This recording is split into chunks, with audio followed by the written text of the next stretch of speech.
శాంతి. ఈరోజు 10/2/25 ఫిబ్రవరి 10వ తేదీ. ఈరోజు బాబా యొక్క సాకార రూపంలోని మధురమైన మహావాక్యాలని విందాము. మధురమైన పిల్లలు, మీరు బాబా ద్వారా లభించే అద్వైత మతంపై నడుస్తూ కలియుగ మనుష్యులను సత్యుగ దేవతలుగా తయారు చేసే శ్రేష్ఠ కర్తవ్యాన్ని చేయాలి. మీరు బాబా ద్వారా లభించే అద్వైత మతంపై నడుస్తూ కలియుగ మనుష్యులను సత్యుగ దేవతలుగా తయారు చేసే శ్రేష్ఠ కర్తవ్యాన్ని చేయాలి. ఈరోజు ప్రశ్న: మనుష్య మాతృలందరూ దుఃఖితులుగా ఎందుకయ్యారు? దానికి మూల కారణం ఏంటి? ఎందుకయ్యారు? ఏం కారణం ఏంటది? జవాబు: రావణుడు అందరినీ శ్రాపితులుగా చేశాడు, అందుకే అందరూ దుఃఖితులుగా తయారయ్యారు. బాబా వారసత్వాన్ని ఇస్తారు, రావణుడు శాపాన్ని ఇస్తాడు. ఇది కూడా మనుషులెవ్వరికీ తెలియదు.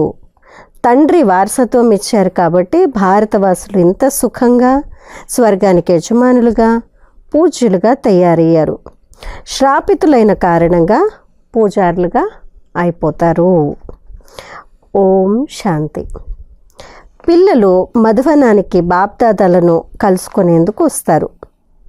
హాల్లోకి ప్రవేశిస్తూనే మొట్టమొదట అక్కయ్యలు అన్నయ్యలు కూర్చొని ఉండటం చూస్తారు. ఆ తర్వాత బాప్దాదా రావడం చూసి బాబా స్మృతి కలుగుతుంది. ప్రజాపిత బ్రహ్మ సంతానమైన మీరు బ్రాహ్మణులు. ఆ బ్రాహ్మణులకు బ్రహ్మను గూర్చి ఏమీ తెలియదు. బాబా వచ్చినప్పుడు బ్రహ్మ విష్ణు శంకర్లు కూడా అవసరమని పిల్లలైన మీకు తెలుసు. ఈ విషయాలను బుద్ధిలో బాగా ధారణ చేసుకోవాలి. అనంతమైన తండ్రి నుండి స్వర్గ వారసత్వం తప్పకుండా లభిస్తుంది.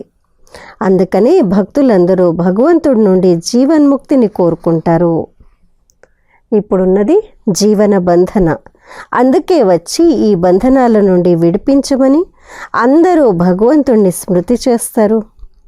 ఇప్పుడు బాబా వచ్చారని పిల్లలైన మీకు మాత్రమే తెలుసు.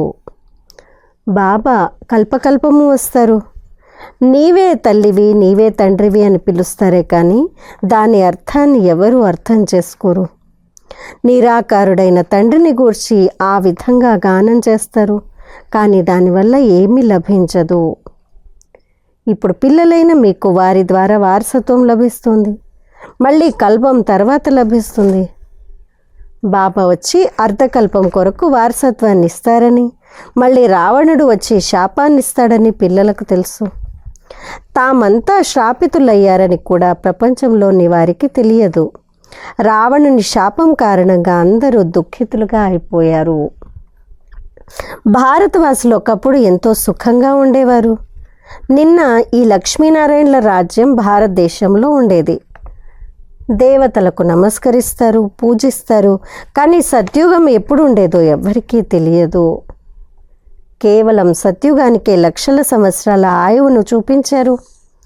ఆ తర్వాత త్రేతాయుగము, ఆ తర్వాత ద్వాపర కలియుగాలు. మరి ఈ లెక్కతో చూస్తే మనుష్యుల జనాభా ఎంత ఎక్కువైపోవాలి? కేవలం సత్యుగంలోనే ఎంతో జనాభా పెరిగిపోతుంది. ఇది ఎవరి బుద్ధిలోనూ కూర్చోదు. 33 కోట్ల దేవతలు ఉంటారని గాయనం కూడా చేస్తారు కదా అని బాబా అర్థం చేయిస్తున్నారు. లక్షల సంవత్సరాలు ఉన్నట్లయితే కేవలం అంత తక్కువ జనాభా ఎలా ఉంటుంది? కావున ఈ విషయాలను కూడా మానవులకి అర్థం చేయించాలి. బాబా ఇప్పుడు మనల్ని స్వచ్ఛ బుద్ధి కలవారిగా తయారు చేస్తున్నారని మీరు అర్థం చేసుకున్నారు. రావణుడు తుచ్చమైన బుద్ధి కలవారిగా తయారు చేశాడు. ముఖ్యమైన విషయం ఏంటంటే సత్యుగంలో పవిత్రత ఉంటుంది, ఇక్కడ అపవిత్రత ఉంటుంది. రామరాజ్యం ఎప్పటి నుండి ఎప్పటి వరకు ఉంటుందో కూడా ఎవ్వరికీ తెలియదు. రామరాజ్యం, రావణ రాజ్యం రెండూ ఇక్కడే ఉన్నాయని కొందరు భావిస్తారు. అనేక మతాంతరాలు ఉన్నాయి కదా. మనుషులు ఎంతమంది ఉన్నారో అన్ని మతాలు ఉన్నాయి. ఇప్పుడు పిల్లలైన మీకు ఇక్కడ బాబా ఇచ్చే అద్వైత మతం లభిస్తుంది. మీరిప్పుడు బ్రహ్మ ద్వారా దేవతలుగా అవుతున్నారు. దేవతలను సర్వగుణ సంపన్నులు, 16 కళా సంపూర్ణులు అని మహిమ చేస్తారు. నిజానికి వాళ్ళు మనుషులే, మరి ఆ మనుషులను ఎందుకు అంత మహిమ చేస్తారు? తప్పకుండా ఏదో తేడా ఉంది కదా. ఇప్పుడు పిల్లలైన మీరు కూడా నంబర్ వారీగా పురుషార్థానుసారంగా మనుషులను దేవతలుగా తయారు చేసే కర్తవ్యాన్ని నేర్చుకుంటారు. కలియుగి మనుషులను సత్యుగి దేవతలుగా తయారు చేస్తారు. అనగా శాంతిధామానికి, బ్రహ్మాండానికి మరియు విశ్వానికి యజమానులుగా తయారు చేస్తారు. ఇది శాంతిధామం కాదు కదా. ఇక్కడ తప్పకుండా కర్మ చేయవలసి వస్తుంది. అది మధురమైన నిర్వాణధామము. ఆత్మలైన మేము ఆ మధురమైన ఇంటికి అనగా బ్రహ్మాండానికి యజమానులము అని మీరు అర్థం చేసుకున్నారు. అక్కడ సుఖ దుఃఖాలకు అతీతంగా ఉంటారు. మళ్ళీ సత్యుగంలో విశ్వానికి యజమానులుగా అవుతారు. ఇప్పుడు పిల్లలైన మీరు దానికి అర్హులుగా అవుతున్నారు. మీ లక్ష్యం ఖచ్చితంగా మీ ముందు నిల్చొనుంది. పిల్లలైన మీరు యోగ బలం కలవారు, వారు బాహుబలం కలవారు. మీరు కూడా యుద్ధరంగంలోనే ఉన్నారు, కానీ మీరు డబల్ అహింసకులు. వాళ్ళు హింసకులు. కామ వికారాన్ని హింస అని అంటారు. సన్యాసులు కూడా దీన్ని హింసగా భావిస్తారు, అందుకే పవిత్రంగా ఉంటారు. కానీ మీకు తప్ప ఇంకెవ్వరికీ బాబా పైన ప్రీతి లేదు. ప్రేయసి ప్రియులకు ప్రేమ ఉంటుంది కదా.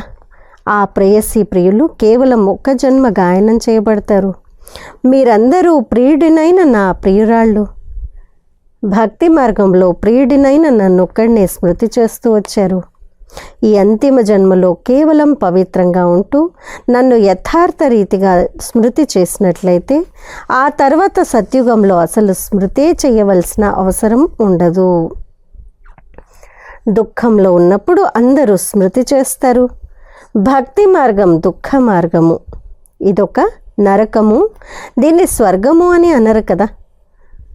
ధనవంతులైన గొప్పవాళ్ళు మాకు విమానాలు మొదలైన వైభవాలన్నీ ఉన్నాయి కదా, కావున ఇదే మాకు స్వర్గము అని భావిస్తారు. ఎంతో అంధశ్రద్ధలో ఉన్నారు. నీవే తల్లివి తండ్రివి అని గానం కూడా చేస్తారు, కానీ ఏమీ అర్థం చేసుకోరు. వారి నుండి ఎటువంటి సుఖం లభించిందో కూడా ఎవ్వరికీ తెలియదు. మనకు ఎంతో సుఖం లభిస్తుంది అని ఆత్మలైన మీరు అర్థం చేసుకున్నారు. దాని పేరే స్వర్గము, సుఖధామము. స్వర్గం అందరికీ చాలా మధురంగా అనిపిస్తుంది. స్వర్గంలో మణులతో వజ్రాలతో నిర్మించబడిన భవనాలు ఎన్ని ఉంటాయో ఇప్పుడు మీకు తెలుసు. భక్తి మార్గంలో కూడా లెక్కలేనంత ధనం ఉండేది. దాంతో సోమనాథ మందిరాన్ని నిర్మించారు. అక్కడి ఒక్కొక్క చిత్రము కొన్ని లక్షల విలువ చేస్తుంది. అవన్నీ ఏమైపోయాయి? ఎంతగా దోచుకొని వెళ్ళిపోయారు. ముసల్మాన్లు తీసుకెళ్ళి తమ మసీదుల్లో పెట్టుకున్నారు. ఎంతో ధనం ఉండేది. బాబా ద్వారా మళ్ళీ స్వర్గానికి యజమానులుగా అవుతాము అని ఇప్పుడు పిల్లలైన మీ బుద్ధిలో ఉంది. మన భవనాలు బంగారంతో తయారవుతాయి.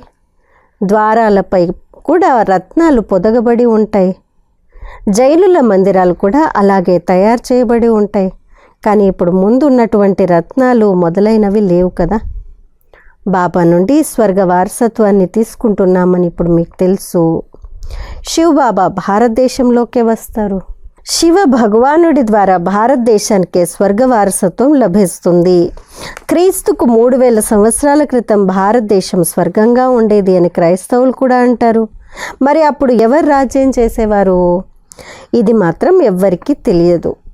కేవలం భారతదేశం చాలా పురాతన దేశమని భావిస్తారు. ఇదే ఒకప్పుడు స్వర్గంగా ఉండేది. బాబాను హెవెన్లీ గాడ్ ఫాదర్ అని వారంటారు. అనగా స్వర్గాన్ని స్థాపన చేసే తండ్రి అని అర్థము. మరి స్వర్గాన్ని స్థాపించేందుకు ఒకప్పుడు బాబా తప్పకుండా వచ్చే ఉంటారు. అప్పుడు మీరు కూడా స్వర్గానికి యజమానులుగా అయ్యే ఉంటారు. ప్రతి 5000 సంవత్సరాల తర్వాత స్వర్గానికి యజమానులుగా అవుతారు. మళ్ళీ అర్ధకల్పం తర్వాత రావణ రాజ్యం ప్రారంభమవుతుంది. లక్షల సంవత్సరాల విషయం బుద్ధిలో నుండి వెళ్ళిపోయేలా చిత్రాల్లో స్పష్టంగా చూపించండి. అక్కడ కేవలం ఒక్క లక్ష్మీనారాయణలే ఉండేవారు. తరాలు నడుస్తాయి. వారి తర్వాత వారి పిల్లలు రాజులుగా అవుతారు. చాలామంది రాజులుగా అవుతారు కదా. మొత్తం మాల తయారై ఉంది. మాలనే స్మరిస్తూ ఉంటారు కదా. ఎవరైతే బాబాకు సహాయకులుగా అయ్యి బాబా సేవ చేస్తారో వారే మాలలోకి వస్తారు. ఎవరైతే పూర్తి చక్రంలోకి వస్తారో, పూజ్యులుగా మరియు పూజారులుగా అవుతారో వారి స్మృతి చిహ్నంగానే మాల తయారవుతుంది. ఎప్పుడైతే మీరు పూజ్యుల నుండి పూజారులుగా అవుతారో అప్పుడు మళ్ళీ మీ మాలను మీరే కూర్చొని స్మరించుకుంటూ ఉంటారు. మొదట మాలపై చేతులు పెట్టి నమస్కరిస్తారు. ఆ తర్వాత మాలను తిప్పడం ప్రారంభిస్తారు. మీరు కూడా మొత్తం అంతా తిరిగి చివర్లో శివబాబా నుండి వారసత్వాన్ని తీసుకుంటారు. ఈ రహస్యం కేవలం మీకు మాత్రమే తెలుసు. మనుషులు ఒక్కొక్కరు ఒక్కొక్క పేరుతో మాలను తిప్పుతూ స్మృతి చేస్తారు, కానీ వారికి ఏమీ తెలియదు. ఇప్పుడు మీకు మాలను గూర్చిన పూర్తి జ్ఞానం ఉంది. ఇంకెవ్వరికీ ఈ జ్ఞానం లేదు. క్రిస్టియన్లు ఇవి అర్థం చేసుకోలేరు. వారు మీ మాలనే తిప్పుతూ ఉంటారు. ఎవరైతే బాబాకు సహయోగులుగా ఈ సేవ చేస్తారో వారు మాలగా తయారవుతారు. ఈ సమయంలో అందరూ పతితులే. పావనంగా ఉన్న వాళ్ళందరూ ఇక్కడికి వస్తూ ఇప్పుడు పతితులుగా అయిపోయారు. మళ్ళీ నెంబర్ వారీగా అందరూ వెళ్తారు. నెంబర్ వారీగా వస్తారు, మళ్ళీ నెంబర్ వారీగా వెళ్తారు. ఇవన్నీ ఎంతో అర్థం చేసుకోవాల్సిన విషయాలు. ఇదొక వృక్షము. ఎన్నో మఠాలు, ఆశ్రమాలు శాఖోపశాఖలుగా ఉన్నాయి. ఇప్పుడు ఈ వృక్షమంతా నాశనం కానున్నది. మీరు ఈ వృక్షానికి వేర్ల వంటివారు. మళ్ళీ మీ పునాది తయారవుతుంది. అందులో సూర్యవంశీయులు, చంద్రవంశీయులు ఇద్దరు ఉన్నారు. సత్యత్రేతాయుగాల్లో రాజ్యం చేసేవారి ధర్మం ఇప్పుడు లేదు. కేవలం వారి చిత్రాలు మాత్రమే ఉన్నాయి. మరి వారి చరిత్రను కూడా తెలుసుకోవాలి కదా. ఫలానా వస్తువు లక్షల సంవత్సరాల క్రితంది అని అంటారు, కానీ వాస్తవానికి అన్నిటికన్నా పురాతనమైంది ఆది సనాతన దేవి దేవతా ధర్మం ఒక్కటే. ఇంకే వస్తువు దానికన్నా పురాతనంగా ఉండేందుకు వీల్లేదు. మిగిలినవన్నీ 2500 సంవత్సరాల క్రితం నాటి వస్తువులు మాత్రమే. భూమి నుండి తవ్వి వెలికి తీస్తారు కదా. భక్తి మార్గంలో పూజలు చేసేవారు పాత చిత్రాలను తీసి పూజిస్తారు. భూకంపాలు మొదలైన వచ్చినప్పుడు మందిరాలన్నీ కూలిపోతాయి. అప్పుడు మళ్ళీ కొత్త చిత్రాలు తయారవుతాయి. రత్నాలు, బంగారము మొదలైన వాటి గనులు కూడా ఖాళీ అయిపోయాయి. అవన్నీ మళ్ళీ అక్కడ నిండిపోతాయి. ఈ విషయాలన్నీ ఇప్పుడు మీ బుద్ధిలో ఉన్నాయి కదా. బాబా ప్రపంచ భూగోళము చరిత్రలను అర్థం చేయించారు. సత్యుగంలో ఎంత తక్కువ మంది మనుషులు ఉంటారు, మళ్ళీ వారు వృద్ధి నొందుతూ ఉంటారు. ఆత్మలన్నీ పరంధామం నుండి వస్తూ ఉంటాయి. అలా ఆత్మలు వస్తుంటే వృక్షం పెరుగుతూ ఉంటుంది. మళ్ళీ ఎప్పుడైతే వృక్షం జడ్జడీభూత అవస్థకు అంటే శిథిలావస్థకు చేరుకుంటుందో అప్పుడు రాముడు పోయాడు, రావణుడు పోయాడు, వారిరువురి సైన్యాలు కూడా పోయాయి అని అంటారు.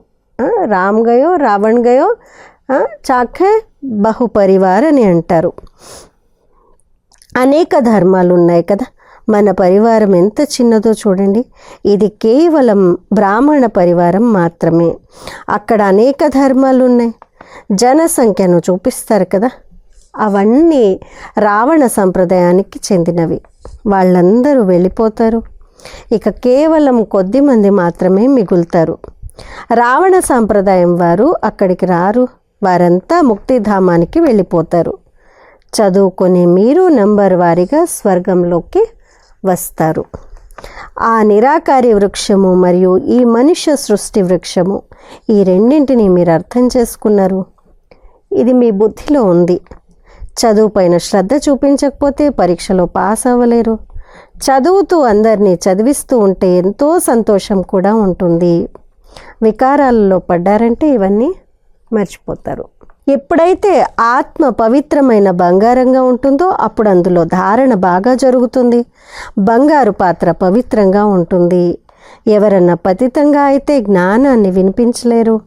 ఇప్పుడు మీరు బాబా ముందు కూర్చున్నారు. భగవంతుడైన శివబాబా ఆత్మలైన మనల్ని చదివిస్తున్నారని మీకు తెలుసు. ఆత్మలైన మనము ఈ ఇంద్రియాల ద్వారా వింటున్నాము. తండ్రి అయిన భగవంతుడే స్వయంగా చదివించే పాఠశాల మొత్తం ప్రపంచంలో ఎక్కడన్నా ఉందా? అతడు తండ్రి, శిక్షకుడు మరియు సద్గురువు కూడా. అందరినీ తిరిగి ఇంటికి తీసుకెళ్తారు. ఇప్పుడు మీరు తండ్రి సన్ముఖంలో కూర్చున్నారు. సమ్ముఖంగా మురళి వినడంలో ఎంత తేడా ఉంటుంది. సన్ముఖంలో వినటంలో, మళ్ళీ సెంటర్లో వినటంలో, మళ్ళీ ఇప్పుడు టేప్ రికార్డర్లో వినడము, లేదు యూట్యూబ్లో వినడము, ఎంత తేడా ఉంది. ఈ టేప్ మిషన్లు కొత్తగా తయారయ్యి కొన్నాళ్లకు ఇవి అందరి వద్దకు వచ్చేస్తాయి. పిల్లల సుఖం కోసం బాబా ఇటువంటి వస్తువులను తయారు చేయిస్తారు. ఇదేమీ ఒక పెద్ద విషయం కాదు. బాబా సర్వ కామనలను తీర్చేస్తారు. టేప్ రికార్డర్ పెద్ద విషయం కాదు, సర్వ కామనలను తీరుస్తానని. ఇప్పుడు ఇళ్లలోనే కూర్చొని వినాలని అనుకుంటే బాబా ఇంట్లోనే తెచ్చేశారు. ఇట్లా మొదట తెల్లగా ఉండేవాడు, ఆ తర్వాత నల్లగా అయిపోయాడు. అందుకనే శ్యామ సుందరుడు అని అంటారు. ఒకప్పుడు సుందరంగా ఉండేవాళ్ళమని, మళ్ళీ ఇప్పుడు నల్లగా అయిపోయామని, మళ్ళీ సుందరంగా తయారవుతామని మీకు తెలుసు. శ్యామ సుందరుడిగా కృష్ణుడు ఒక్కడే అవ్వడు కదా. అతడినొక్కడినే పాము కాటేసిందా? మాయని సర్పం అని అంటారు. వికారాల్లోకి వెళ్ళటంతో నల్లగా అయిపోతారు. ఇవెంతగా అర్థం చేసుకోవాల్సిన విషయాలు. గృహస్థ వ్యవహారాల్లో ఉంటూ ఈ అంతిమ జన్మలో మీరు కనీసం నా కోసమన్నా పవిత్రంగా అవ్వండి అని పిల్లల నుండి బాబా ఈ భిక్షను అడుగుతున్నారు. కమల పుష్ప సమానంగా పవిత్రంగా అయి నన్ను స్మృతి చేయడం ద్వారా ఈ జన్మ కూడా పవిత్రంగా అవుతుంది. అలాగే గతంలోని వికర్మలు కూడా వినాశనం అవుతాయి. ఇది యోగాగ్ని. దీని ద్వారా జన్మ జన్మాంతరాల పాపాలు దగ్ధమైపోతాయి. సతో ప్రధానం నుండి సతో, రజో, తమోలలోకి రావడం ద్వారా కళలు తగ్గిపోతూ ఉంటాయి, మలినాలు కలుస్తూ ఉంటాయి. ఇక కేవలం నన్నొక్కడినే స్మృతి చేయండి అని బాబా అంటున్నారు. అంతేకాని నదులలో స్నానం చేయడం ద్వారా పావనంగా అవ్వరు. నీరు కూడా ఒక తత్వమే కదా. పంచతత్వాలు అని అంటారు. మరి నదులు పతితులను పావనంగా ఎలా చేస్తాయి? నదులు సాగరం నుండి వెలువడతాయి. మరి మొదట సాగరం పతిత పావనిగా ఉండాలి కదా. అచ్చా, मीठे मीठे सिक्किलदे बच्चों प्रति माता पिता बाप दादा का याद प्यार और गुड मॉर्निंग। रूहानी बाप के रूहानी बच्चों को नमस्ते। हम रूहानी बच्चों की रूहानी माता पिता बाप दादा को याद प्यार, गुड मॉर्निंग और नमस्ते। ధారణ కొరకు ముఖ్య సారము. మొదటి పాయింట్, విజయమాలలోకి వచ్చేందుకు బాబాకు సహాయకులుగా అయ్యి సేవ చేయాలి. ఒక్క ప్రియుడిపై సత్యమైన ప్రేమను ఉంచాలి. ఒక్కరినే స్మృతి చేయాలి. 2, మీ ఖచ్చితమైన లక్ష్యాన్ని మీ ముందుంచుకుని పూర్తిగా పురుషార్థం చేయాలి. డబుల్ అహింసకులుగా అయ్యి దేవతలుగా తయారు చేసే శ్రేష్ఠ కర్తవ్యాన్ని చేస్తూ ఉండాలి. ఈరోజు వరదానము, సర్వ ఆకర్షణల నుండి ముక్త భవ. విజయత్వపు నశ ద్వారా సదా హర్షితంగా ఉండే సర్వ ఆకర్షణల నుండి ముక్త భవ. విజయత్వపు నశ ద్వారా సదా హర్షితంగా ఉండే సర్వ ఆకర్షణల నుండి ముక్త భవ. విజయీ రత్నాల స్మృతి చిహ్నమైన బాబా కంఠహారం ఈనాటి వరకు పూజింపబడుతోంది. కావున మేము బాబా కంఠహారంలోని విజయీ రత్నాలము, మేము విశ్వాధిపతునికి పిల్లలము అన్న నషాయే సదా ఉండాలి. మాకేదైతే లభించిందో అది మరెవ్వరికీ లభించజాలదు అన్న ఈ నష మరియు సంతోషము స్థిరంగా ఉన్నట్లయితే ఎటువంటి ఆకర్షణల నుండైనా అతీతంగా ఉంటారు. ఎవరైతే సదా విజయులుగా ఉంటారో వారు సదా హర్షితంగా ఉంటారు. వారొక్క బాబా స్మృతుల ఆకర్షణలోనే ఆకర్షితులై ఉంటారు. స్లోగన్, ఒక్కరి అంతిమంలో నిమగ్నమైపోవడము అనగా ఏకాంతవాసులుగా అవ్వడము. ఏకే అంతమే ఖో జానా, లీన్ హో జానా, యహీ ఏకాంతవాస్. ఏకాంత అంటే ఒక్కరి అంతంలో నిమగ్నం అవ్వడము అనగా ఏకాంతవాసులుగా అవ్వడము. అచ్చా, ఈరోజు బాబా యొక్క అవ్యక్త సూచన. ఇప్పుడు అందరూ కలిసి అందరి ధైర్యాన్ని పెంచి ఈ సంకల్పం చేయండి. ఇప్పుడు సమయాన్ని సమీపంగా తీసుకురావాలి. ఆత్మలకు ముక్తిని తీసుకురావాలి. కానీ ఈ ఆలోచనను స్మృతి స్వరూపంగా తీసుకొచ్చినప్పుడు ఇది సాధ్యపడుతుంది. కేవలం సంకల్పం చేయడం కాదు, ఆ సంకల్పం స్మృతి స్వరూపంగా కావాలి. ఎక్కడ ఐక్యత మరియు దృఢత ఉంటాయో అక్కడ అసంభవం కూడా సంభవము అవుతుంది. సో ఐక్యత దృఢత తీసుకురావాలి, ఒకే సంకల్పం చేయాలి. ఇప్పుడు సమయాన్ని సమీపంగా తీసుకురావాలి, ఆత్మలకు ముక్తినివ్వాలి అని. అచ్చా. ఓం శాంతి.